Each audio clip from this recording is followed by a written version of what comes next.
El Señor esté con ustedes. Del Santo Evangelio según San Mateo.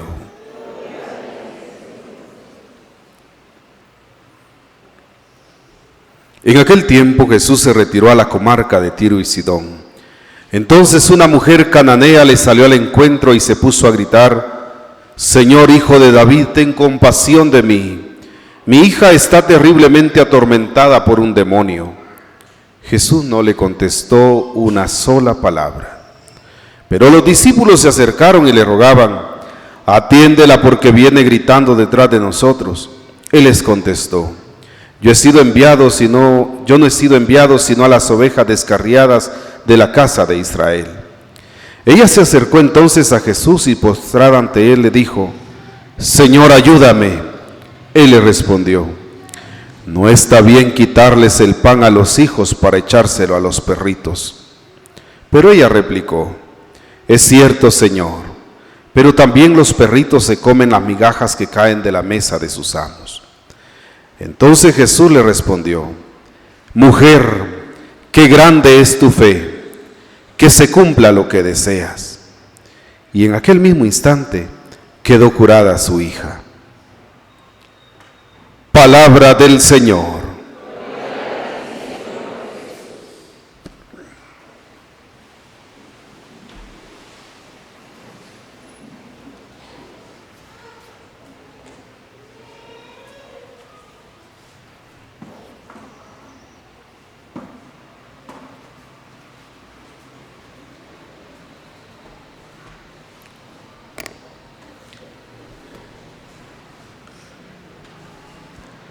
Queridos hermanos, hoy el Evangelio nos presenta cómo Dios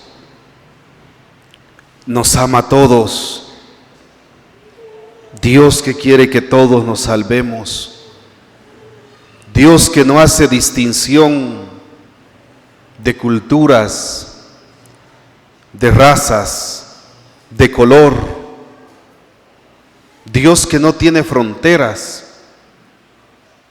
Las fronteras las hemos inventado nosotros. Dios es un Dios para todos los pueblos. ¿Cómo le costó al pueblo de Israel entender esto? Y de hecho muchos no lo han entendido hasta hoy. En muchos momentos Dios se revelaba así. Por ejemplo, hoy en la primera lectura que escuchamos, decía el versículo 7 del capítulo 56, mi templo será la casa de oración para todos los pueblos, para todos los pueblos. Y en el Salmo respondíamos: Señor, que te alaben, Señor, todos los pueblos.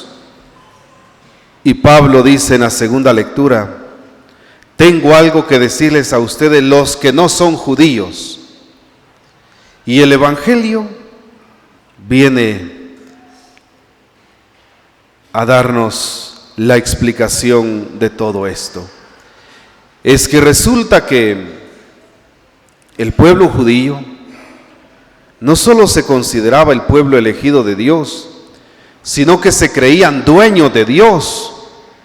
Y creían que Dios los amaba solo a ellos, que era un Dios solo para ellos, y que aquel que no era judío no era amado por Dios, y aquel que vivía fuera del territorio judío tampoco era amado por Dios. Por eso en la Biblia aparece muchas veces el término pagano. ¿A qué se refiere ese término en la Biblia? A todo aquel que no es judío. Imagínense ustedes ser tan buena gente, pero ustedes son unos grandes paganos, ¿no?, para los judíos, ¿no? Porque así ellos entraron en una actitud así de rechazo, de racismo, de discriminación, y consideraban que cuando viniera el Mesías prometido iba a venir a beneficiarlos solo a ellos. Ahora podemos decir que con este texto del Evangelio que relata Mateo en el capítulo 15, hablamos de la salvación universal, del llamado universal a creer en Dios, del llamado universal a la salvación. Y es que para Dios, les repito, todos somos sus hijos, todos somos una sola familia humana, todos deberíamos de vernos como hermanos, todos los que lo consideramos a Él nuestro Padre. No tendríamos que rechazar a nadie, lo tendríamos que ver como nuestro hermano. El Evangelio nos presenta la corrección que Jesús está haciendo a la mentalidad de su pueblo, y que al estar Él iniciando pues un nuevo pueblo, al estar iniciando su iglesia, quiere que ya los que están siendo evangelizados rompan aquel esquema y entren a una nueva mentalidad. Y por eso, miren, el texto nos habla de que Jesús se encontraba en la comarca de Tiro y Sidón. Estos ya no son pueblos judíos.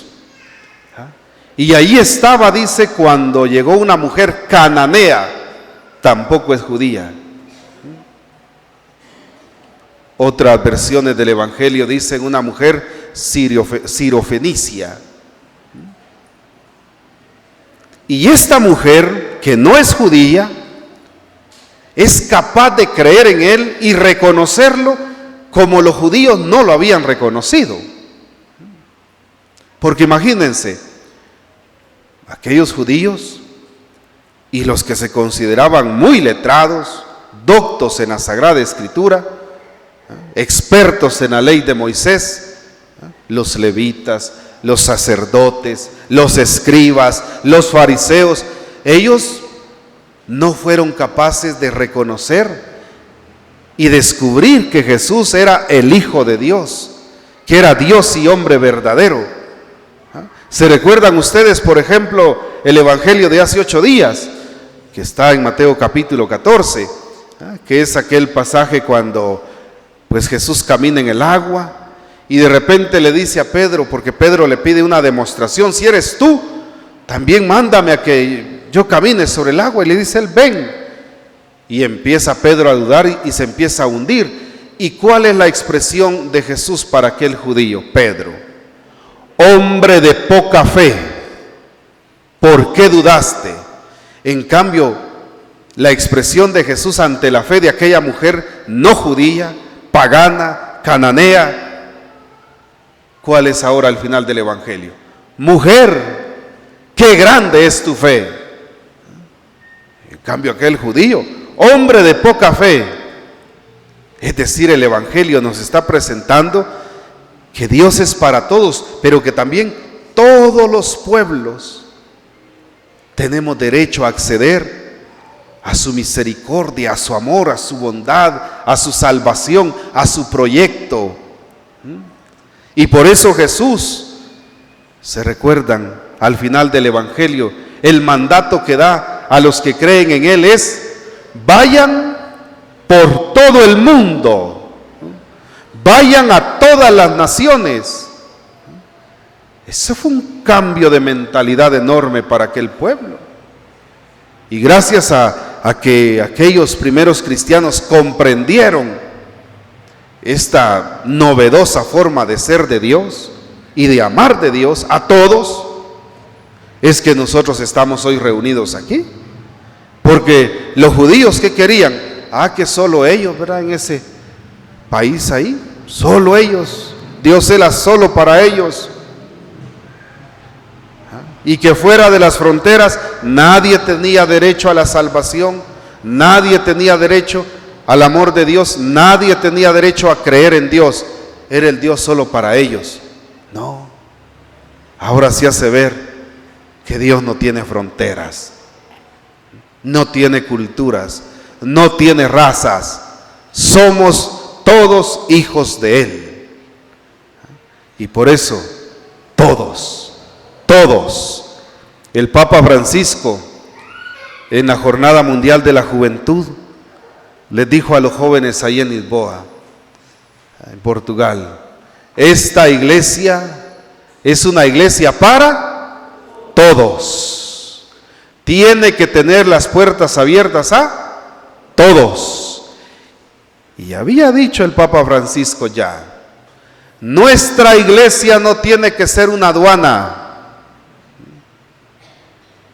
¿Sí? ¿De qué tratan las aduanas? De ver quién pasa y quién no, ¿verdad? Que entra y que no entra. Y tenemos que tener ese cuidado. Como iglesia tenemos que revisar nuestros criterios pastorales, porque corremos el riesgo. Miren, la iglesia, hombre, tiene más de 2000 años y ya tiene bien discernidos sus criterios pastorales, sus normas, sus leyes. Son necesarias para tener un orden. Es necesario el orden en todo grupo humano. Pero la iglesia diseña esas normativas desde la caridad pastoral y lo que procura es hacerlo desde el corazón de Cristo, buen pastor. Pero de repente nosotros nos inventamos otras normas y hacemos de la iglesia una aduana en donde tenemos un estricto control para ver a quién dejamos pasar. Tenemos que tener mucho cuidado. Imagínense ustedes, hace unos años, aquí en la diócesis, se hizo una normativa para los sacramentos.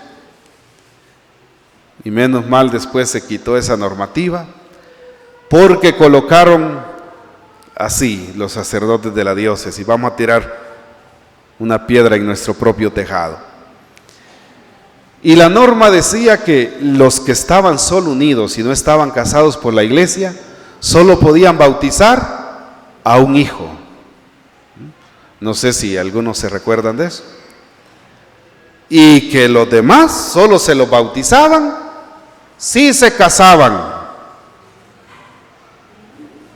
Y bautizaron al primero y después venían 14 más, que tenían sus 15, bien se los tenían. Miren ustedes, qué aduana esa. Y esa normativa tiene secuelas hasta el día de hoy. Por ejemplo, algunos dijeron: no, es que no nos queremos casar. Y no bautizaron a los demás hijos, solo el primero. Y encuentra uno ahora a personas muy buenas en la iglesia y de repente uno les pregunta: mire usted, ¿y por qué usted no comulga? Ah, padre, es que yo no estoy casado. Ah, bueno, se debería casar, hombre. No, es que yo no tengo ningún sacramento. ¿Cómo así? Ah, es que yo nací cuando ya, si no se casaban los papás, no lo bautizaban. Fíjense ustedes. Hay otra secuela. Yo colaboro en el tribunal de la diócesis. Vemos ahí los matrimonios inválidos y todo eso. Y aparecen unos casos donde dicen: mire, es que nosotros no nos queríamos casar, pero como si no nos bautizaban a los hijos, entonces nos tuvimos que casar, pero nosotros no queríamos, ¿va?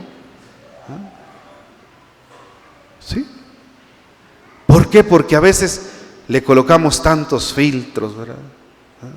Tenemos que revisar nosotros continuamente, no estar faltando a la caridad pastoral. Y fíjense, los judíos no solo tenían rechazo hacia los de otras culturas, sino a ellos mismos, a gente que ellos etiquetaban como pecadora, de mala fama. Que imagínense, para los judíos, ¿quién era Mateo? Un ladrón de primera. Frontera cerrada para Mateo. Y miren quién era capaz de ser Mateo. San Mateo.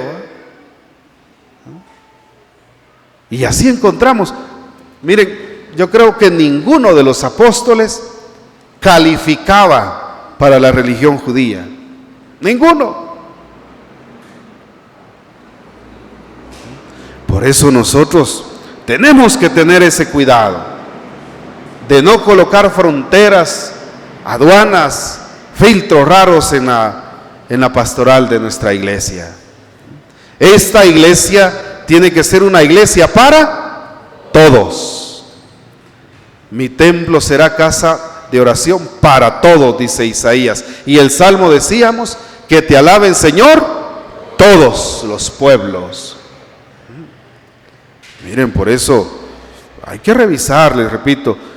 Imagínense, tenemos casos donde dicen, mire, padres, que yo me casé porque, miren, nosotros ya estábamos para separarnos, no vivíamos bien, y de repente llegó alguien y nos dijo, miren, vayan a hacer esta experiencia de retiro, y allí, pues todo va a cambiar. Y nosotros dijimos que sí, pero de repente, fíjense que no estamos casados. No, ahí no pueden ir si no están casados. Y entonces nos casaron en 15 días, dicen, o en 8 días. Nos dieron una chapuceadita así de charlas y el padre nos casó rápido y por eso nos casamos, para ir a un retiro. No, no es así. Filtros raros, aduanas, fronteras. Esta iglesia tiene que tener las puertas y los brazos abiertos a todos. Y aquella mujer cananea es capaz de profesar una fe que los judíos no profesaban. 3 veces en el Evangelio esta mujer le llama a Jesús Dios, porque dice esto la primera vez: Señor, Hijo de David, ten compasión de mí, Señor. Después le dice, Señor, ayúdame. Y después le dice, cuando Jesús le dice, mira, no está bien quitarles el pan para dárselo a los perritos. Es cierto, Señor, pero también, y sigue, Señor. Esta era la forma en que los judíos se referían a Dios, porque el judío se consideraba que sus labios eran indignos para pronunciar el nombre de Dios. Entonces no llamaban así Dios, no, Elohim, que significa Señor. Cuando Dios manda a Moisés a liberar al pueblo de Israel en Egipto, le dice Moisés, y cuando me pregunten quién me manda, ¿quién les digo que eres? Y él no les dice decirles que es Dios, hombre, no, yo soy. Dile, yo soy, me manda. Yo soy el que soy. Y eso es la otra forma de llamar a Dios. Yahvé, yo soy el que soy. Ahora nosotros como dicen por allá los muchachos, mucha confiancita. A nosotros sí, ay Dios mío, ay Dios, y ya parece chicle el nombre de Diosito, ¿verdad? Pero ellos no. Y aquella mujer 3 veces reconoce a Jesús como Dios. Señor, ten compasión de mí. Señor, ayúdame. Señor, pero también los perritos se alimentan de las migajas que caen de la mesa de sus amos. Señor, qué fe. Y una fe que profesa en circunstancias nada fáciles. Porque fíjense, ella buscando a Jesús, y uno dice, si uno no tiene cuidado, puede hacer así como una mirada abuelo de pájaro, de romplón de este evangelio, y hacer una mala interpretación. Y uno decir, ¿y Jesús qué tenía ahora? Porque a Jesús siempre lo encontramos en el evangelio compasivo, atento, atendiendo a todo el que puede, a todo el que quiere ser atendido por Él. Él tenía tiempo para todo y para todos. Y ahora resulta que, dice aquella mujer, le gritaba y Jesús no le decía una sola palabra. Y de repente cuando le habla, es para esto. No está bien quitarle el pan a los hijos para tirárselo a los perritos. Ay, Dios, va. ¿Y qué sería? Se levantó con el pie zurdo, ¿no? No es eso. Andaba de malas. ¿Le cayó mal a aquella mujer? No. ¿Le cayó mal porque no era judía? Tampoco. ¿Qué pasa aquí? Es que Jesús nota qué calidad de fe tiene esa mujer y quiere dar un ejemplo y que aquella mujer dé testimonio de su fe ante aquellos incrédulos. Jesús está haciendo aquí lo que hacen, por ejemplo, los que entrenan a deportistas, que los colocan y les exigen para que vayan subiendo de nivel hasta dar el nivel máximo, hasta dar lo mejor de sí. Yo recuerdo cuando estábamos en el seminario menor, teníamos un formador que nos exigía promedios en las clases. Nosotros estudiábamos en el INCA. Llegaba alguien con su promedio. ¿Cuál fue tu promedio en esta unidad? 65. Bueno, a la otra tenés que sacar 70. ¿Cuál fue tu promedio en esta unidad?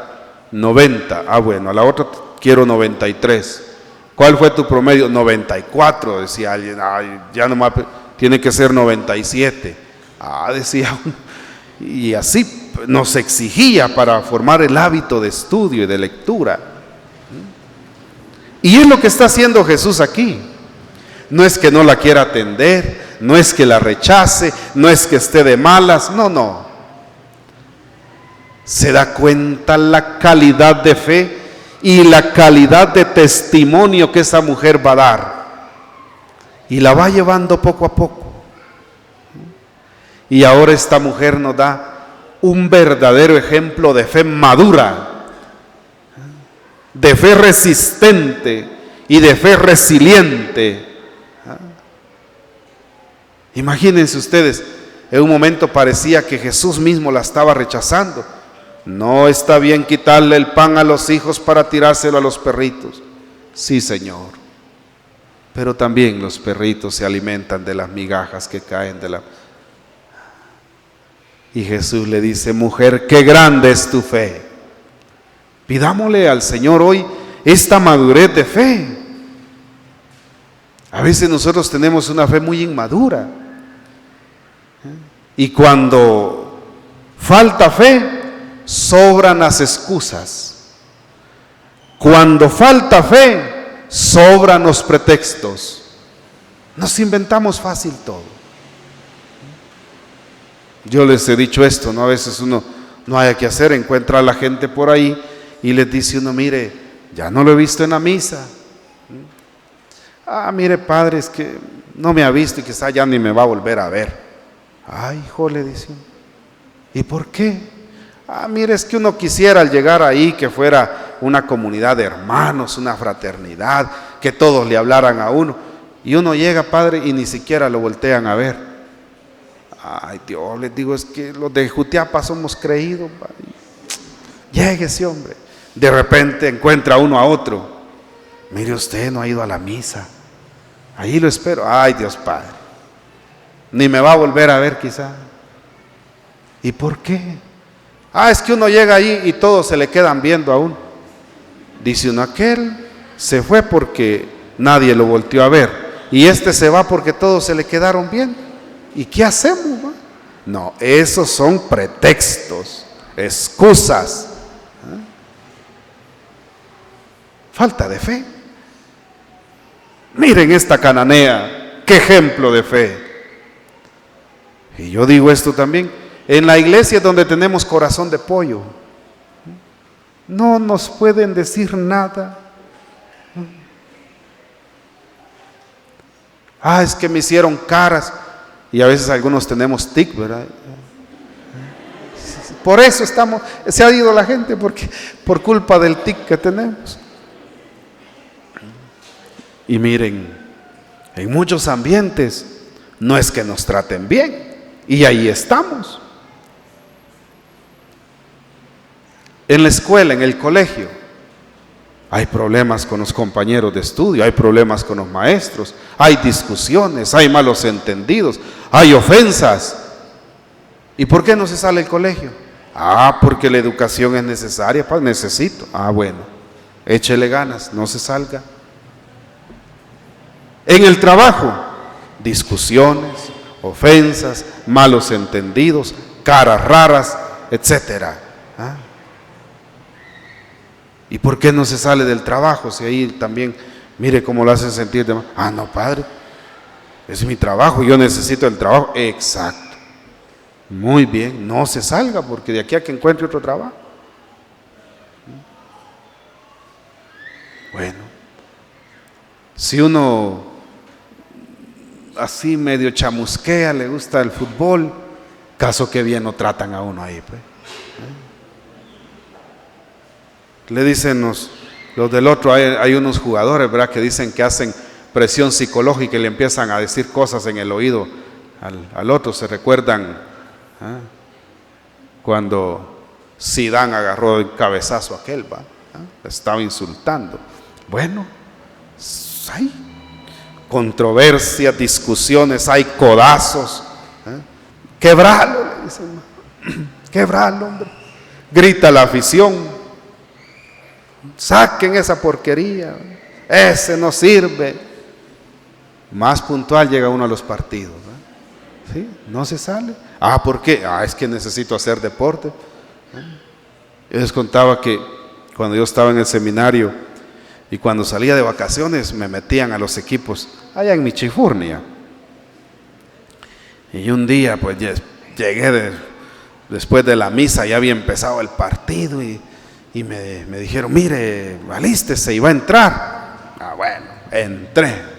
La primera jugada y voló aquel por un lado, y eso que no estaba tan gordo, ¿eh? Bueno, en el aire iba yo cuando, como estaba estudiando el padrecito, me decían ahí en las chamos, saquen ese padrecito coche, dijeron. ¿Y usted? Híjole, dije yo, quedé yo por allá y haciéndome golpeado también para que no me sacaran tarjeta, que ahí estaba el árbitro. Ay, Dios, que nos digan en la iglesia algo así, ¿no? Quebrarlo y que le hagan, ese no sirve para nada. No volvemos a la iglesia. ¿Qué? Solo en la iglesia es que tenemos corazón de pollo. Nos tienen que tocar con pinzas porque delicado. Miren esta cananea, una fe resistente, perseverante y resiliente. Pidámosle una fe así al Señor, una fe que soporte, una fe madura y que superemos los pretextos, las excusas que muchas veces ponemos. Pidámosle al Señor hoy que aumente nuestra fe. Nos vamos a poner de pie y vamos a decir, creo, Señor, pero aumenta mi fe.